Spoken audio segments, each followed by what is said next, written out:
यहाँ एक खेल की तरह देखना है, ज़िंदगी कोई इतनी सीरियस लेना ही नहीं है ना? गेम है, जीत हुई तो भी मज़ा, हार हुई तो भी मज़ा, कोई दिक्कत नहीं, कोई टेंशन नहीं लेना है। जो आपका है वो आपके साथ है, जो नहीं होगा उसके लिए सोचना ही नहीं, है ना? वो तो मैम आपका क्लास जब से ज्वाइन किया ना, हाँ, बहुत खुश है मैम, आपको बहुत बहुत बहुत बहुत धन्यवाद। सच में मेरा लाइफ बदल गई। चलिए ठीक है, वो तो आपके ऊपर। क्लास में तो हमेशा जुड़े रहिए। देखो सौरभ जी, ये बताइए मैडम, मैं लाने वाला नहीं हूँ। मैं उनके क्लास में ज्वाइन करने वाली नहीं हूँ। आप तो सीखने को जो चीज मिला, ज्ञान जो मिले ना मैम, सच में बहुत है, बहुत है। चलिए ठीक है। तो ये एक जो संडे का दिन रहता है, ये सवाल जवाब पे रहता है, और ये रहता है कि हम कितना समझ पाए हैं, कितना हम अपने जीवन में अप्लाई कर रहे हैं, और उस हिसाब से जो परीक्षा ली जाती है तो उसमें हम कितना परफॉर्मेंस अच्छा कर पा रहे हैं। तो ये एक तरह से ये समझ लीजिए कि यहाँ पे कंपटीशन एक दूसरे से नहीं करना है, यहाँ कंपटीशन अपने आप से करना है कि अगर पिछली बार मेरा कम नंबर आया था तो इस बार मुझे थोड़ी और मेहनत करनी है, थोड़ा अपने आप में ही ज़्यादा नंबर लाना है, किसी से कंपटीशन नहीं। हाँ, जिसका नंबर ज़्यादा आ रहा है उसके लिए तो बहुत अच्छी बात है कि आप पूरा फोकस दे रहे हैं, और जिस तरह आप यहाँ नंबर लाने में फोकस कर रहे हैं उसी तरह से इसे अपने जीवन में भी अप्लाई करें, तो ही आपका जीवन बेहतर होगा। ठीक है, तो चलिए आज देखते हैं किसका कितना नंबर आया है, और फिर सवाल पे डिस्कस करेंगे कि कौन कौन से सवाल हैं और उनका सही उत्तर क्या है, और आप लोगों से पूछा भी जाएगा कि कौन सा उत्तर आपको समझ में आया। आप उसे चाहें तो विस्तार से बता भी सकते हैं। ठीक है, जो जो सवाल रहेगा उस चीज़ पे आपसे क्वेश्चन भी किया जाएगा।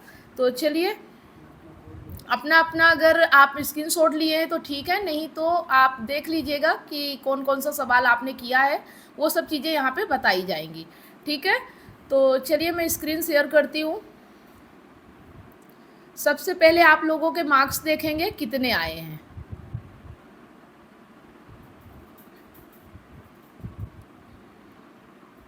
तो स्क्रीन शेयर हो चुकी होगी शायद, 1 मिनट। स्क्रीन शेयर दिख रही है आप लोगों को?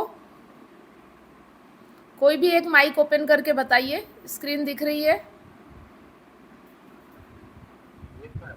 ठीक है, तो यहाँ पे जो हमारा वीकली एग्ज़ाम है इसमें गणेश सिंह जी का आया है 90 में 63। अपना अपना मार्क्स देखिएगा, कम ज़्यादा फिर हम बाद में बात करेंगे। ठीक है, तो गणेश जी का आया है 90 में 63, और संजय जी का आया है 90 में 51।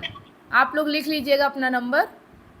और राजेश जी का आया है 90 में 60, और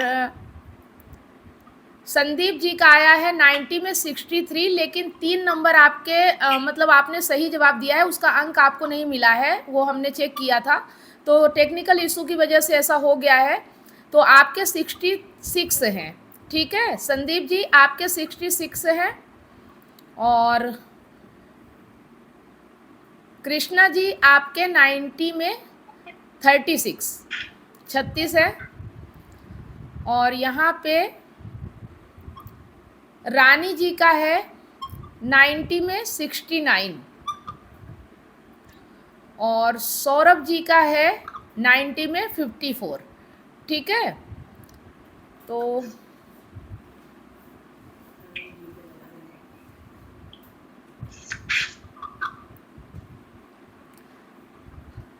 तो आप लोग अपना नंबर देख चुके हैं।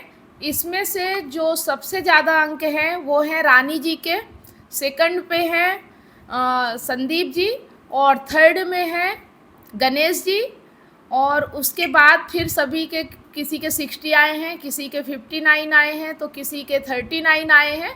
कोई बात नहीं, पर इस बार सभी ने बहुत मेहनत की है ना? बहुत मेहनत की है आप लोगों ने, तो आप लोगों के लिए बहुत बहुत धन्यवाद, बधाई हो कि आप लोग बहुत ध्यान से सीख रहे हैं, समझ रहे हैं। और प्रणव जी भी आज पेन कॉपी लेके बैठे हैं, आज वो भी सीखने के मूड में है ना? तो चलिए अब सीखते हैं हम कि क्या चीज़ें समझ में आ गया। तो रानी जी आज इस बार आपने मेहनत की है, बहुत अच्छी बात है कि आप फिर फर्स्ट पोजीशन पे आ गए हो। पहले आप, तो रानी जी और संदीप जी ये दोनों कम ज़्यादा हो रहे हैं, है ना? तो तो चलिए इनका तो देख लेंगे कि इनका क्या है। अब चलिए पेपर देखते हैं कि पेपर क्या है और उसमें से क्या सही है क्या गलत है और उसे हमें कैसे समझना है। ठीक है, वो चीज़ अब हम देखते हैं। तो यहाँ पे आप लोगों को दिख पा रहा होगा, पेपर दिख रहा है। कोई जवाब दीजिए, एक व्यक्ति। जी मैम।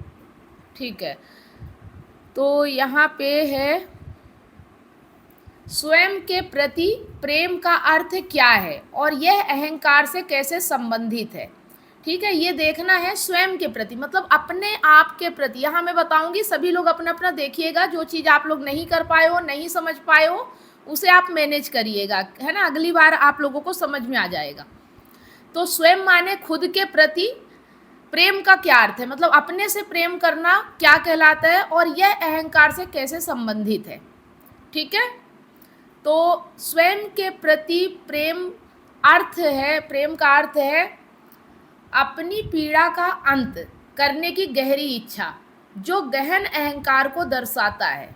ठीक है, मतलब हमारे प्रति अगर प्रेम हमें रखना है तो अपने में जो दर्द है, जो पीड़ा है, जो हम अंदर से तड़प रहे हैं, उसका अंत करने की गहरी इच्छा ही। ठीक है, और जो कि ये एक बड़ा अहंकार है, ऊंचा अहंकार है कि अपनी पीड़ा को ख़त्म करना है चाहे कैसे भी हो। तो इसका सही उत्तर ये है।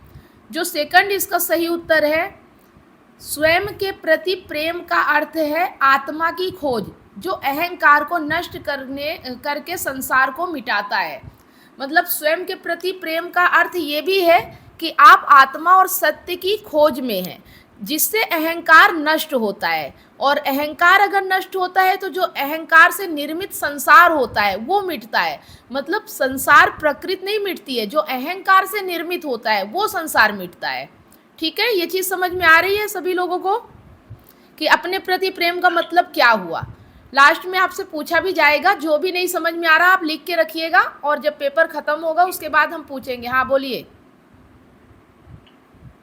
पहला क्वेश्चन का जो आंसर है वो ए और डी है क्या मैम? हाँ, ए और डी है ना। मुझे इसको बुक में लिखना है तो उसको थोड़ा टाइम भी लगता है। हाँ, तो नहीं, आप एक काम कीजिए, ए और डी लिख लीजिए और आपका पेपर जब ओपन हो जाएगा ना तो उस चीज़ को आप वहाँ पढ़ सकते हैं, देख सकते हैं। ठीक है, ये कल का पेपर है ना मैम? हाँ, तो ये दोबारा देखने को मिलेगा तो ये आपको अभी देखने को मिल जाएगा। ठीक है, और ये जो ये स्क्रीन है ना, ये हम शेयर कर देंगे व्हाट्सएप में, सभी लोगों को देखने को मिल जाएगा। ठीक है,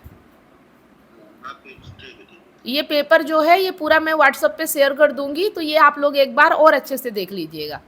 ठीक है, इतनी सारी काउंसलिंग करने के बाद मुझे रियलाइज हुआ कि लोग अपने रिलेशनशिप और लाइफ से कितने ज्यादा परेशान हैं। जबकि मैंने अपने YouTube चैनल और Facebook पेज पर हजारों वीडियो रिलेशनशिप से रिलेटिव फ्री में डाल रखी हैं, फिर भी लोग पर्सनल काउंसलिंग चाहते हैं। नमस्कार दोस्तों, मैं कमलेश सोनी एक रिलेशनशिप कोच हूँ। 2019 से लेकर आज तक हजारों लोगों को मैंने फोन पर मदद किया है, जो लोग अपने रिलेशनशिप प्रॉब्लम्स को लेकर मुझे कॉन्टेक्ट करते हैं। अब मेरा ये मिशन है, जो लोग रिलेशनशिप प्रॉब्लम्स को लेकर हताश और निराश है, ऐसे लोगों की मैं मदद करूं, ताकि लोग अपने रिलेशनशिप को खुद ही ठीक कर सके और जीवन में हमेशा खुश रहे, ना कि निराशा की ओर आगे बढ़े। चलिए, तो स्वयं के प्रति प्रेम का अर्थ समझ में आ गया कि अगर हमें पीड़ा हो रही है, दर्द हो रहा है तो उसको मिटाना है। और दूसरा, सत्य की खोज का मतलब होता है अहंकार का मिटना। ठीक है, चलिए अब जो दूसरा है, प्रेम और मृत्यु के बीच संबंध क्या है। प्रेम और मृत्यु के बीच क्या संबंध है, तो इसका जो सही उत्तर है कि प्रेम का आगमन अहंकार की मृत्यु शुरू करता है, जो संसार को मिटाता है। मतलब यहाँ पे प्रेम का आना ही अहंकार का मिटना या मृत्यु कहलाता है, जो संसार को मिटाता है। तो इस तरह से प्रेम और मृत्यु का गहरा संबंध है। ठीक है, मृत्यु किसकी होती है, अहंकार की, और जन्म भी अहंकार का ही होता है। तो जो हमारी शारीरिक मृत्यु भी होती है ना, उसमें भी अहंकार की मौत होती है। और या तो आप अपने शरीर को बिना मिटाए प्रेम से आप अपने अहंकार की मृत्यु या अहंकार को मिटा सकते हैं। जो इसका दूसरा उत्तर है बी पहला है, और डी प्रेम यह वह कातिल चीज है जो स्वयं को अंत की ओर ले जाता है, जैसे बीमारी से मुक्ति। मतलब प्रेम वो चीज है जो स्वयं को, मतलब जो अहंकार को अंत की ओर ले जाता है। मतलब प्रेम, अहंकार को प्रेम किससे है? आत्मा से, सत्य से। तो जब उसको प्रेम होता है तो वो मिटने की ओर जाता है, ना कि वो बढ़ता है। अगर अहंकार बढ़ रहा ना तो वहाँ प्रेम नहीं है। जैसे कि आप बीमार हो ना, तो बीमारी से जब आप छुटकारा पाते हो तो क्या मिलता है? मुक्ति। ठीक है, जैसे बीमारी से मुक्ति वैसे प्रेम अहंकार से मुक्ति। चलिए, तो इसका जो सही जवाब है बी और डी। फिर तीसरा है संसार का अस्तित्व किसके कारण है और प्रेम इसका अंत कैसे करता है। अब यहाँ पे ये देखिएगा कि संसार, किस संसार की बात हो रही। हमें प्रकृति में जो संसार है उसकी बात नहीं हो रही, जो हमारे अहंकार का संसार है उसकी बात हो रही है। ठीक है, तो संसार का अस्तित्व किसके कारण है और प्रेम इसका अंत कैसे करता है। तो इसका जो सही उत्तर है सी, संसार अप्रेम से उत्पन्न होता है और प्रेम अहंकार को मिटाकर संसार को समाप्त करता है। मतलब जब प्रेम नहीं होता तो संसार उत्पन्न होता है। मतलब लोभ, लालच, डर, कामना ये कब होते हैं? जब प्रेम नहीं होता। और प्रेम अहंकार को मिटाकर संसार को समाप्त करता है। मतलब जब प्रेम आता है तो आपका लोभ, डर, लालच ये सब मिट जाता है। इसका मतलब ये कामना वाला संसार मिट जाता है, समाप्त हो जाता है। ठीक है, तो इससे अहंकार मिटता है तो अहंकार का संसार भी मिट जाता है। अहंकार और संसार एक ही है। मतलब अहंकार भीतर है तो बाहर संसार है। ठीक है, नहीं तो फिर अगर भीतर प्रकृति है तो बाहर भी प्रकृति है, फिर संसार नहीं होता है।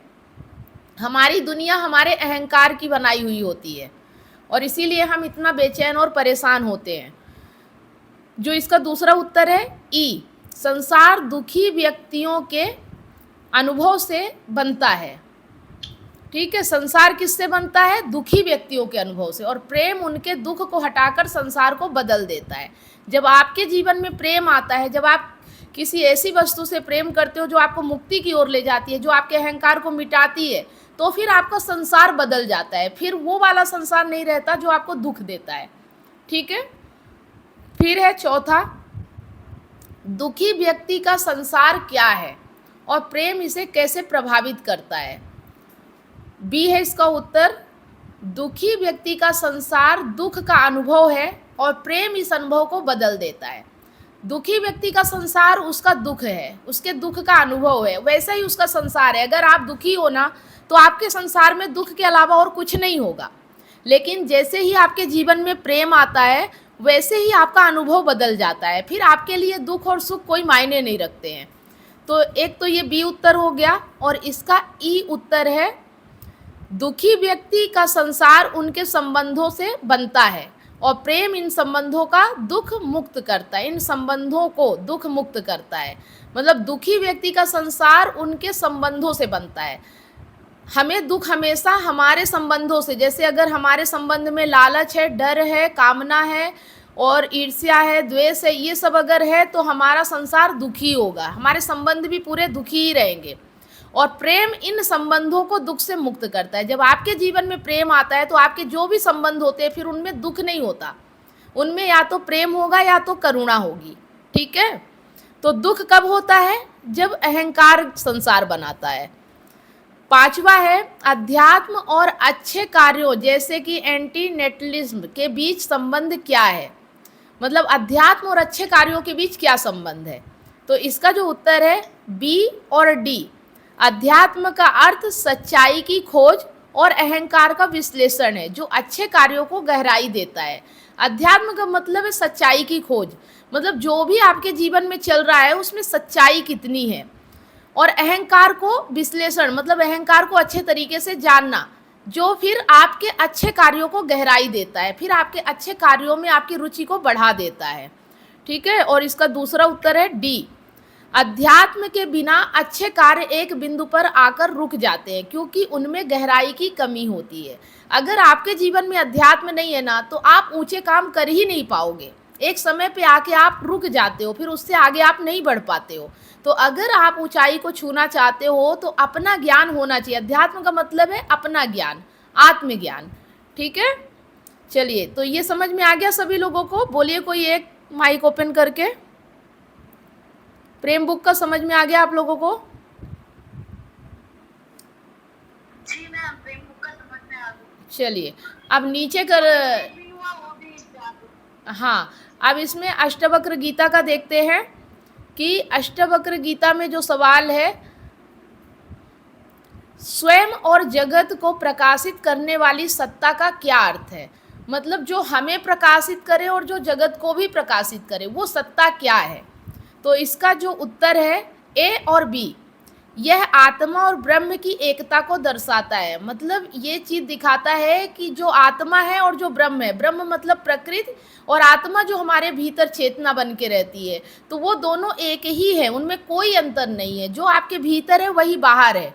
ठीक है, इसमें कोई अंतर नहीं। जब हम अंतर करते हैं, भेद करते हैं, तो फिर हमारा दिक्कत आती है, हमें दुख होता है।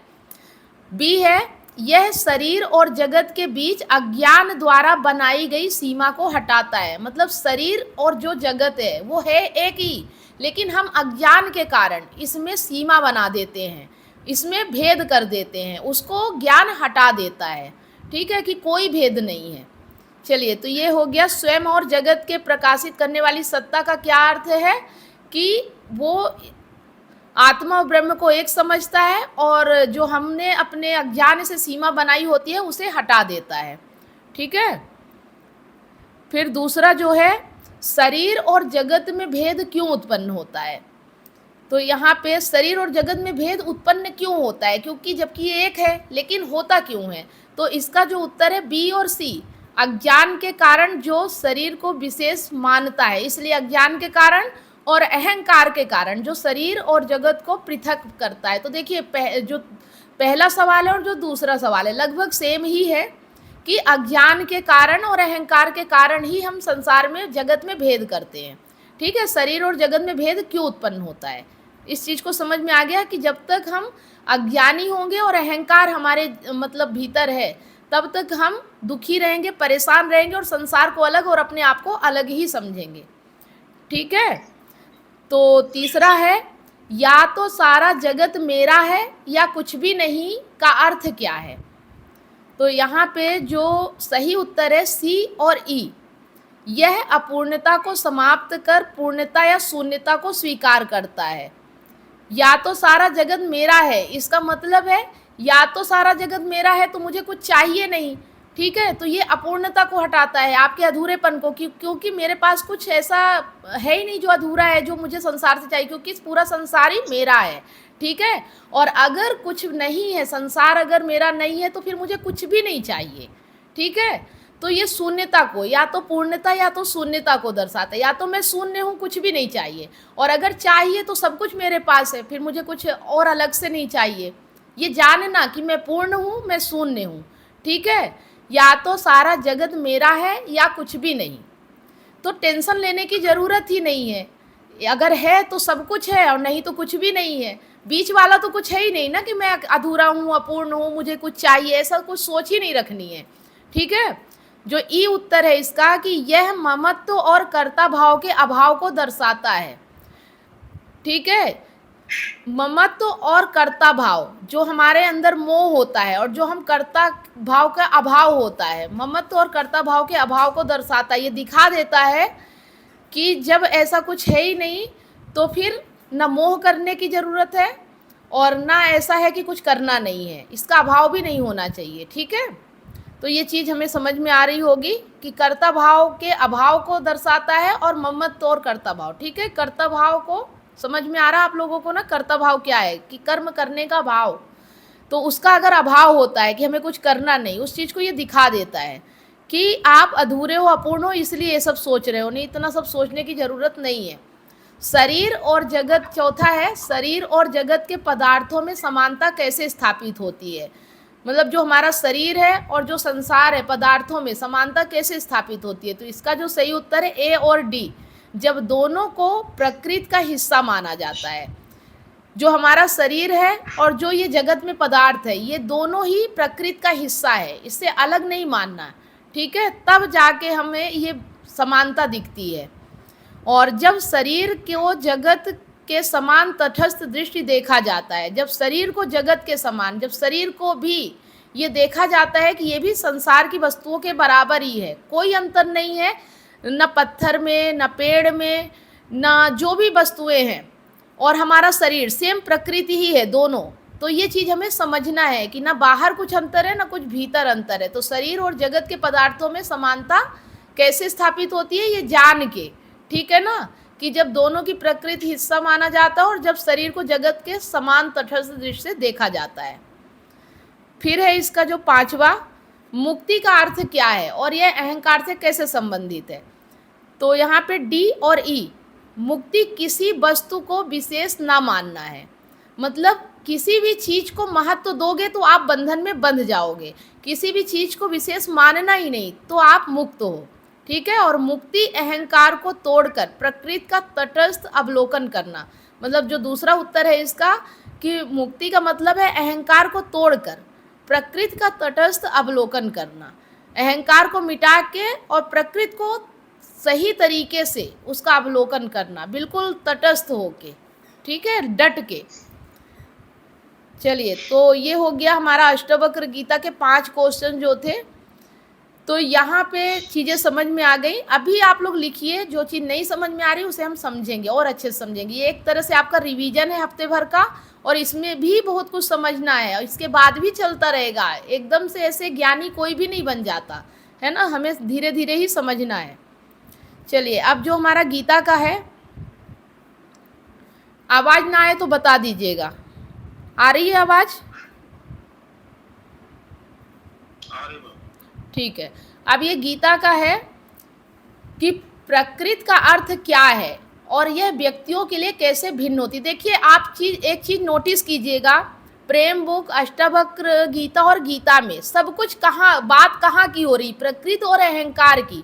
अगर आप किसी भी एक को समझ गए तो भी आपका जीवन बेहतर हो जाएगा, है ना। ये तीनों बुक में हमेशा बात प्रकृति और अहंकार की ही हो रही है।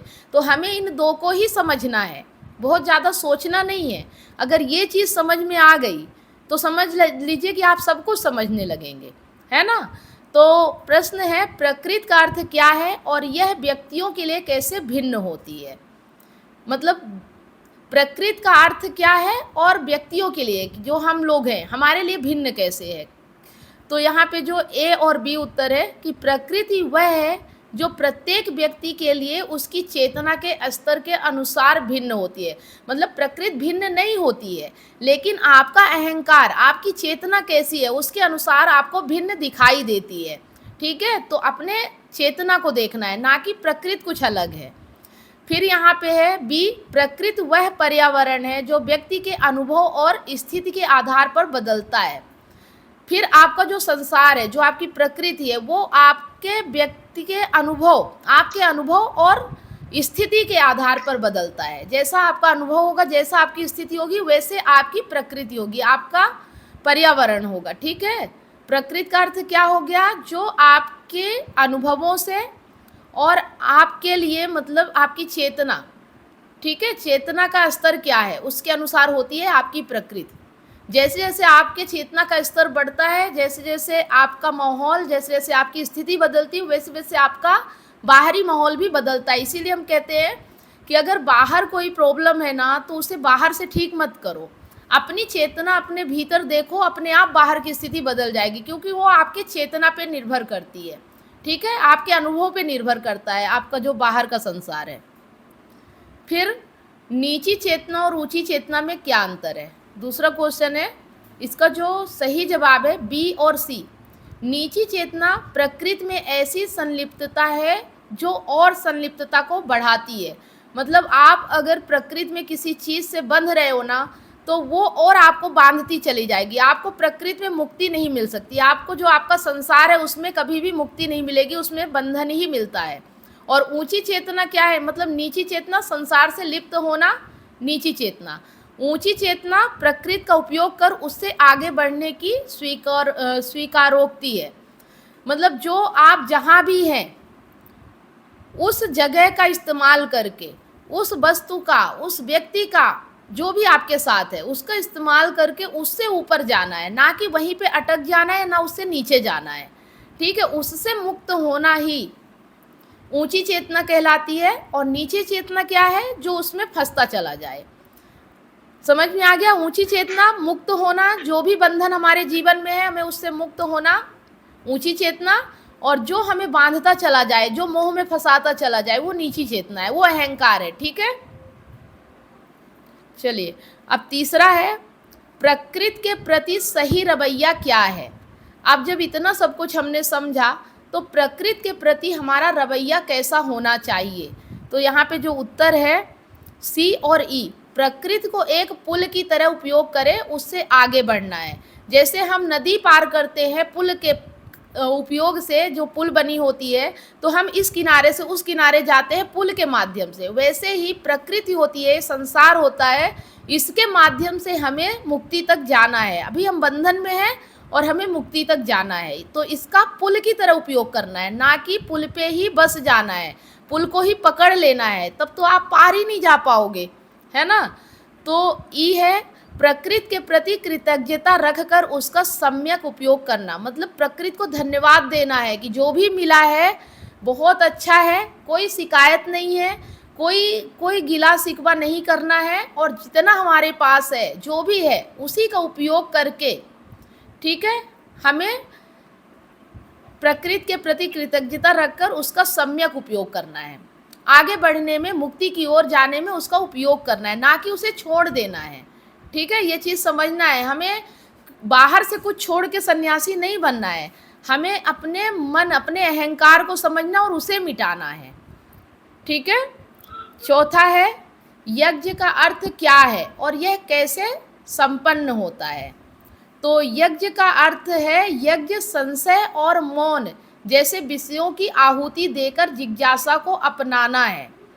मतलब जो बाहर वाला यज्ञ है, जो हम आहुति देते हैं, वो तो एक निशान है, एक चिन्ह है, एक तरह से वो उसका प्रतिबिंब है, मतलब कि इस तरह से यज्ञ किया जाता है। जो सही यज्ञ होता है वो ये है कि अपने मौन जैसे विषयों की आहुति, मतलब संशय है, जो हमारे मन में सवाल उठ रहे हैं, जो हम चुप्पी साधे रहते हैं, हम सवाल नहीं करते हैं, मन में भीतर ही हमारे जिज्ञासा चलती रहती है, लेकिन हम मौन साधे रहते हैं। तो इन सब को, जिज्ञासा को अपनाना है, इन सब की आहुति देना है, और जिज्ञासा जो जानने की इच्छा है उसे हमें अपनाना है। ठीक है, जैसे जैसे हम जानते जाएंगे वैसे वैसे हमारा जीवन बेहतर होता है। तो इसका जो सवाल का जवाब है ए और डी। यज्ञ प्रतिपल कर्म के माध्यम से ऊंची चेतना की ओर बढ़ना है। मतलब एक यज्ञ ये भी है कि आप जो भी कर्म कर रहे हो उसमें आपको उसके माध्यम से ऊंची चेतना की ओर बढ़ना है, ना कि नीचे की ओर। आपका कर्म मुक्ति की ओर जाना चाहिए, बंधन नहीं होना चाहिए। हर कर्म आपका मुक्त होना चाहिए, मतलब जो भी आप कर्म करो ना, वो सिर्फ मुक्ति के लिए होना चाहिए, यही यज्ञ है। अगर आप बंधन के लिए कर रहे हो वो यज्ञ नहीं है। अगर आप उस कर्म को करके बंधन से मुक्त हो रहे हो, ये सही यज्ञ हुआ। ठीक है, हवन यज्ञ वो वाला करोगे उससे कुछ नहीं होता, वो सिर्फ एक प्रतीक है। ठीक है, और जो लास्ट है, माया का सही अर्थ क्या है और यह रिश्तों में कैसे लागू होती है। अब मेन चीज़ यहाँ देखिएगा कि माया का अर्थ क्या है और यह रिश्तों में कैसे लागू होती है। तो इसका जो उत्तर है डी और ई। माया वह है जो रिश्तों को राम से मिला सकती है या नर्क की ओर ले जा सकती है। तो जो ये माया होती है ना, अगर इसमें स्वयं के प्रति जानने की ओर आप आगे बढ़ोगे तो ये माया आपको राम से, सत्य से मिला सकती है।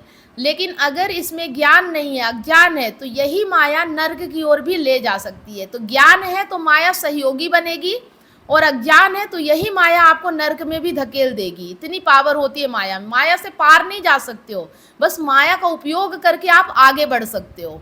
ठीक है, दूसरा उत्तर है, माया रिश्तों में सही चुनाव करने की प्रेरणा देती है।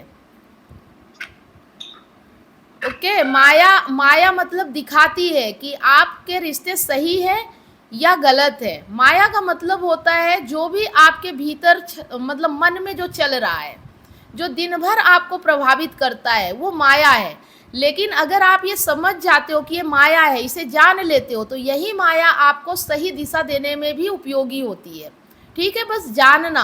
अज्ञान और ज्ञान पे डिपेंड करता है कि माया आपको नरक की ओर ले जाएगी कि वही माया आपको ऊंची चेतना तक स्वर्ग की ओर पहुंचाएगी। वही स्वर्ग है, जो मुक्ति है वही स्वर्ग है, बंधन है वही नरक है। तो मुझे लगता है कि आप लोगों को समझ में आ गया होगा कि कौन कौन सा प्रश्न आपका कहाँ कहाँ पे दिक्कत दे रहा था। लेकिन इस बार राजेश जी ठीक है, थोड़ा सा अच्छा किए हैं, और संजय जी और गणेश जी हैं क्या? गणेश जी ने भी 63 नंबर लाए हैं ना, तीसरे नंबर पे गणेश जी हैं। तो बहुत अच्छा आप लोग सीख रहे हो, और मुझे लगता है कि अच्छी बात है कि आप लोग ध्यान दे के समझ रहे हो। तो संदीप जी और रानी जी, इनका टक्कर चल रहा है। पिछली बार रानी जी का आया था, फिर बीच में संदीप। मोबाइल देखूं या मोबाइल चाहिए, जैसे आपने उस समय बोला था कि हाँ, आपका जो जरूरत, आपका जो वीडियो सर आते, अभी तो मेरे हस्बैंड आया है तो इसके फोन से ही सब कुछ कर लेते हो। ये आपके साथ हो जो मतलब एग्जाम देना, ये एग्जाम तो दे देते हो घर का फोन से, बट वीडियोस देखना अब मैं घर में जब भी फोन चाहती हूँ वो दे देते हैं, कुछ भी प्रॉब्लम नहीं है मैम। बोलते हैं मैम का वीडियोस देखना है, सब कुछ काम करके, या बाकी मैम लाइफ बहुत बहुत ठीक है मैम, ना कुछ टेंशन ना कुछ, मतलब खुद खुद के काम में ईमानदार रहो और खुद काम करते जाओ बस। ठीक है। ना मेरे हस्बैंड से ही पूछ लीजिए ना अभी वो कैसा है। हाँ सौरभ जी बताइए, आपका टेंशन कम हुआ कुछ? हाँ मैं टेंशन तो कम हुआ है, लेकिन वही बात है ना, मैं बताया बार बार, मैं सब कुछ समझ जाता हूँ कि अनुसार नहीं काम कर, हमें नहीं देना है, नहीं रखना है, सब कुछ सही है, लेकिन वो बीच बीच में आ जाता है। नहीं, आपको थोड़ा थोड़ा आपको और ज़्यादा समझने की ज़रूरत है। जैसे हमने बताया ना कि यहाँ एक खेल की तरह देखना है, ज़िंदगी कोई इतनी सीरियस लेना ही नहीं है ना, गेम है। जीत हुई तो भी मज़ा, हार हुई तो भी मज़ा, कोई दिक्कत नहीं, कोई टेंशन नहीं लेना है। जो आपका है वो आपके साथ है, जो नहीं होगा उसके लिए सोचना ही नहीं है ना। मेन बात है मैडम, ये पता ही क्या है, एक होता है बॉन्ड कल्चर, मतलब जैसे होता है ना ये, जैसे हेरिडिटी होता है ना, जैसे कोई हेरिडिटी से मिलता है, जैसे पिताजी माँ कुछ करता है उसका बच्चे को इसी जाता है, जैसे कोई गंजापन होता है उसका माँ, उसका पिताजी गंजा होता है तो उसका लड़के भी ऐसा, तो हेरिडिटी से होता है। तो ये भी एक जो संस्कार होता है ना, जो हमको माँ पिताजी से मिलता है कि हाँ ऐसे गलत करना नहीं है और गलत सहना नहीं है, और हम जिंदगी में कोई गलत चीज नहीं करेंगे। तो एक होता है बॉन्ड कल्चर, तो आपका नेटवर्क शायद प्रॉब्लम दे रहा है। आप जो है ना खेल खेलना है, इतना आसानी से उसके अंदर नहीं आता है। नहीं, आसानी से सुनिए, आसानी से चीज़ें समझ में आ जाए तो फिर हर व्यक्ति ही सुखी हो जाए, है ना। थोड़ा टाइम लगेगा, लेकिन बस यही है कि हमें अपने आज में जीना है ना, अपने आज में जीना है। आज आपका कैसा है, बिल्कुल पीछे नहीं सोचना है कि पीछे क्या हुआ है। पीछे सोचोगे तो दुख मिलेगा, आगे बढ़ोगे तो आप आनंद में रहोगे, सुखी रहोगे। ठीक है, जो हुआ उस पर मिट्टी डालो और आगे बढ़ो। ठीक है, क्योंकि पीछे की चीज़ें तो ना तो बदली जा सकती है और ना कुछ उसमें किया जा सकता है, सिर्फ आज आपका बर्बाद हो जाएगा। तो हमें बिल्कुल भूतकाल में नहीं जाना है और बहुत भविष्य की भी चिंता नहीं करना है कि आगे भी ऐसा हो सकता है। अभी ठीक है ना, बस इसमें आनंद में रहो, और हो सकता है कि सोचने का मौका ही ना मिले। और जब भी आप खाली रहो ना, तो कुछ ना कुछ अच्छी चीज़ें, पॉजिटिव चीज़ें पढ़ते रहो, सुनते रहो। बिल्कुल दिमाग को खाली छोड़ो ही मत कि वो फालतू चीज़ें सोच सके। बस इतना ही करना है, ज़्यादा कुछ नहीं करना है। ठीक है, ओके।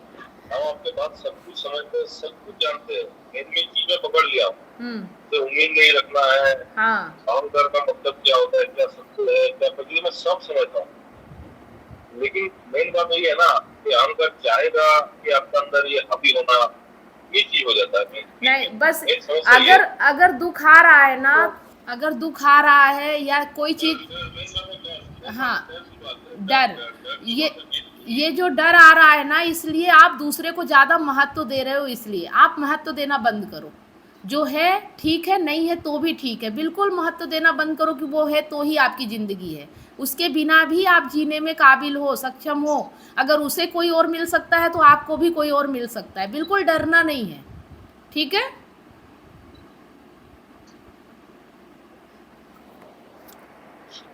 ठीक है। नहीं मैम, आप भी सब कुछ सही है, ऐसी बात नहीं है, सब कुछ सही है और पहले से और बेहतर है। ठीक है, अभी बेहतर है, लेकिन मेन बात क्या है मैम पता है, हाँ मेन बात क्या है पता है, हमारा समस्या क्या होता है, हम जैसे अभी घर में है ना सब कुछ सही है, लेकिन घर से जैसे हम दूर चले जाएंगे ना तब हमको ये डर सताता है। मेन समस्या ये है। नहीं, तो इस चीज़ को आपको निकालना है, क्योंकि अगर आपके प्रति प्रेम होगा ना तो आप दूर भी रहोगे, अगर जिसका प्रेम नहीं है तो आपके रहते हुए भी आपसे पीठ पीछे पार कर देगा, आपको पता नहीं चलेगा, है ना। इतना चिंता नहीं करना, सोचना नहीं, और जो होगा वो सामने ही आएगा, है ना, जो होगा वो सामने जी मैम, आएगा। ये बात मैं इसे भी बोलती हूँ। हाँ, इसे मैं बोलती हूँ, देखिए अभी प्रेजेंट में जियो, कुछ मैं करूंगी या बाद में करूंगी वो तो आपको सामने आ ही जाएगा ना। कितना दिन में छुपा के रखूंगी, आप ही बोलिए मैम। 1 महीना, 2 महीना, 3 महीना तो बीच सामने तो आ ही जाएंगे ना। तो अभी तो बस सब कुछ ठीक ठाक है, सब कुछ ठीक ठाक चल रहे है, तो अभी अभी तो ठीक से रहो, वो टेंशन ये तो सब लेकिन कुछ मैं छोड़ो। एक बात बताना चाह रहा हूँ, जैसे अभी आपको बता रहा हूँ मैं, ये सब कुछ सही करा है, अभी मेरे को नींद भी सही आ रहा है, ना मेरे को कोई चिंता है ना कुछ। मेरे को पता है मैं जैसे यहाँ पे चला जाऊंगा ना, फिर हमारा फौज में क्या है, ड्यूटी है तो ड्यूटी है, रेस्ट है तो रेस्ट। फौज में यही होता है, रात दिन ड्यूटी है तो रात दिन ड्यूटी है, और रेस्ट है तो पूरा रेस्ट है। वहाँ पे क्या है, सब अपना अपने काम में बिजी है, सब अकेला तो ज्यादा हो जाता है। तो उस टाइम ये डर सताता है कि ऐसा कैसे हुआ, ये क्यों हुआ, मैं तो ऐसा नहीं हूँ, मेरे साथ ऐसा क्यों हुआ, तो ये सब हो जाता है कि तो आपको एक चीज समझ में आ रही है कि दुख क्यों हो रहा है, क्योंकि जो हो गया उसे आप बार बार सोच रहे हो, है ना, इस चीज से दुख हो रहा है।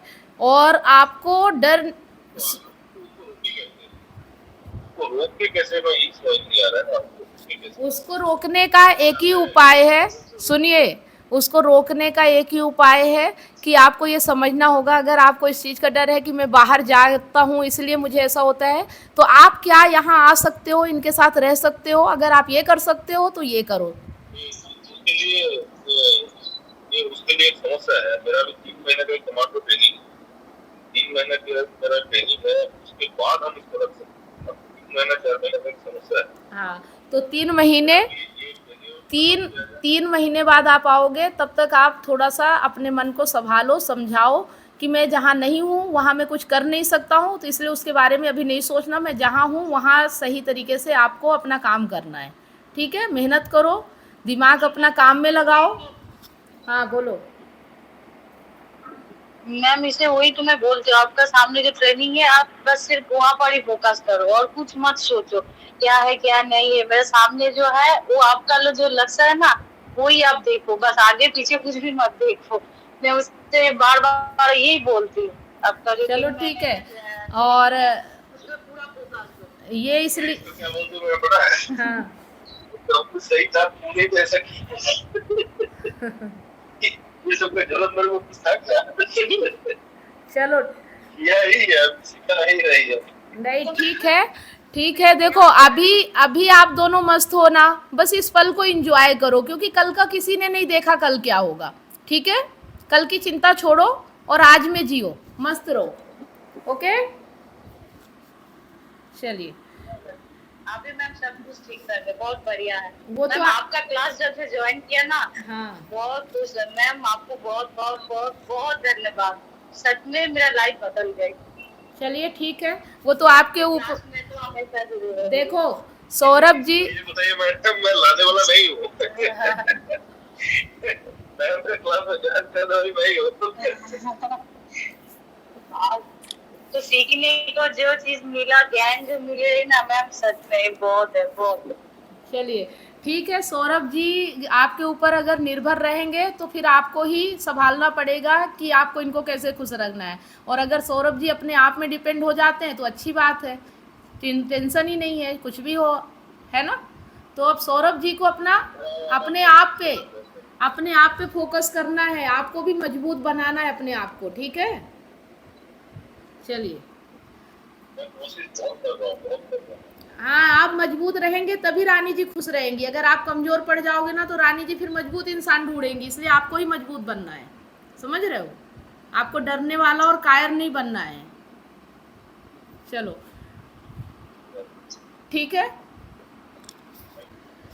हाँ मैडम, एक और पूछना था। हाँ बताइए। जैसे आपने बताया कि अगर कुछ समस्या होती है, कुछ होता है तो आपको अपने अंदर देखना है, हम्म लेकिन अहंकार वो गलत चीज क्या है अंदर में वो देखने ही नहीं देती अपने को, हम्म क्या गलत है, हाँ, प्रॉब्लम हो तो कैसे करें, थोड़ा बस डबल से एक्सप्लेन बोल रहा हूँ मैं। तो कैसे देखना है ये समझना है आपको। हाँ यस। ठीक है, देखो जब भी प्रॉब्लम होती है, समस्या होती है, तो जब ऐसा लगता है आपको कि प्रॉब्लम बाहर से आ रही है, मतलब अगर कोई दूसरा व्यक्ति है, किसी और की वजह से आपको लग रहा है कि कोई और जिम्मेदार है, उसकी वजह से मेरा जीवन बर्बाद हो रहा है या ऐसा है, तो देखो कि आपका उस व्यक्ति से जो रिश्ता है वो किस आधार पे है, उसमें क्या है, आपके भीतर क्या है, डर है, लालच है, स्वार्थ है, क्या चीज़ है। और उस चीज़ को समझो कि अगर वो चीज़ आपको नहीं मिलती या छिन जाती है या जिस चीज़ के लिए आप परेशान हो, अगर वो चीज़ आपको समझ में आ रही है तो उससे नुकसान क्या होगा, कितना नुकसान होगा, जो अभी हो रहा है उससे ज़्यादा होगा या उससे कम होगा। फिर ये आप पे डिपेंड करता है कि आपको चुनाव करना होगा कि कौन सा नुकसान आपको कम करना है, छोड़ना है। इस चीज़ को फिर आप जब चुनाव करोगे तो आपके जीवन में समझ में आएगा। तो देखना अपने भीतर की ओर है कि ये चीज़ आ कहाँ से रही है। अगर किसी व्यक्ति से आपको बहुत ज़्यादा ये लग रहा है कि वो व्यक्ति सही हो जाए तो मेरा जीवन सही हो जाए, तो देखो कि क्या ऐसा हो सकता है, क्या ऐसा कभी हुआ है। ये भी अनुभव भी होते हैं ना कि पहले अगर वो व्यक्ति सही था तो क्या ऐसा लगता था कि अब आपके जीवन में कुछ और नहीं चाहिए, बस सब कुछ सही है ना। तो ऐसा समझेंगे हम कि जिस भी व्यक्ति से हम डर रहे हैं या जिस व्यक्ति की वजह से हमारी ज़िंदगी बर्बाद हो रही है, हमें ऐसा लग रहा है बाहर की ओर, तो देखो कि उससे भीतर से हमारे भाव क्या हैं उसके प्रति। उनको समझोगे, जानोगे, जितना गहराई तक जाओगे ना, जितना देखोगे अंदर भीतर जाके कि आपके भाव कैसे उठ रहे हैं, तो अपने आप वो चीज़ें आप समझ पाओगे। जब समझोगे तो आप जी पाओगे, ठीक है। भीतर देखने का मतलब यही होता है कि समझो कि आपके विचार, आपके भाव किस तरह उस व्यक्ति के लिए हो रहे हैं, ठीक है। ओके मैम, समझ गया। समझ गए कि कुछ भी होता है तो आपके अंदर से ही आता है ना। अगर कोई आपको पसंद आ गया तो भीतर ही खुशी मिलती है ना कि हाँ ये व्यक्ति अच्छा है। अगर किसी से दुश्मनी हो गई तो क्रोध कहाँ होता है, भीतर से आता है, गुस्सा आता है उससे। तो देखो कि ये क्यों आ रहा है, क्या चाहते हो आप और क्या नहीं मिल रहा है, क्यों आप ऐसा रिएक्ट कर रहे हो, ठीक है। हाँ मैडम। और इसी तरह सीखते रहिए। देखिए यहाँ पे क्या है कि आप लोगों की जो भी लाइफ की परेशानी है, तो यहाँ मैं आपको परेशानी हल करना तो नहीं बताऊंगी कि आप कैसे करोगे, लेकिन आप जो करोगे, मतलब आपकी जो चेतना है, जहाँ से आप निर्णय लेते हो वो मजबूत बनेगी, तो आप अपनी लाइफ में निर्णय सही ले पाओगे, तो आपकी लाइफ में फ़र्क पड़ेगा, ठीक है। आपको जो भी निर्णय लेना होगा, चाहे वो जैसा भी लगेगा, तो जब आप ज्ञान की राह में रहोगे ना तो आप निर्णय सही ले पाओगे, और जब आप अज्ञान की राह पे रहोगे तो वही निर्णय गलत लोगे। तो ना हमें भावनाओं से लेना है, ना डर के लेना है, ना स्वार्थ से लेना है, ना लालच से लेना है, बस जो सही है वो निर्णय लेना है, ठीक है। वही निर्णय आपको सही दिशा देंगे। अगर आप किसी डर या कामना या लालच से निर्णय लोगे ना तो थोड़ी देर तो वो आनंद देंगे, लेकिन हमेशा के लिए आप सुखी नहीं रह पाओगे, कोई ना कोई टेंशन बनी ही रहेगी। तो अगर आप टेंशन मुक्त होना चाहते हो तो निर्णय वो लेना जो आपके ज़िंदगी में आपको सुख देते हैं, आनंद देते हैं, ठीक है। और उनमें से ये भी चुनाव करना है कि कौन सा चीज़ आपको ज़्यादा परेशान कर रहा है। अगर आप अपनी वाइफ से दूर रहना है या पास रहना है, इस पर अगर निर्णय लेना है तो देखो कि दूर रहने पे ज़्यादा परेशानी हो रही है या पास रहने पे ज़्यादा परेशानी हो रही है। जो परेशानी बड़ी हो उसे हटा दो और जो कम हो उसे एक्सेप्ट कर लो, ठीक है। वो तो अब आपको देखना ही है कि कौन सी परेशानी आप झेल सकते हो। दुख दर्द तो रहेंगे, लेकिन अब आप कितना मजबूती से उनको लड़ पाते हो, कितना मजबूती से उन पे खड़े रह पाते हो, ये चीज़ यहाँ सीख रहे हो आप, और इससे आपका मन मजबूत हो रहा है। ठीक है, इस तरह से आपको बीमारी ठीक करने के लिए एक्सपर्ट डॉक्टर की ज़रूरत होती है, वो चेकअप करके आपका इलाज करता है। उसी तरह से आपको एक काउंसलर की ज़रूरत पड़ती है आपकी एग्जैक्ट प्रॉब्लम को समझकर उसका सलूशन देने के लिए। तो आप दिए गए नंबर पर काउंसलिंग के लिए अपॉइंटमेंट बुक करा सकते हैं।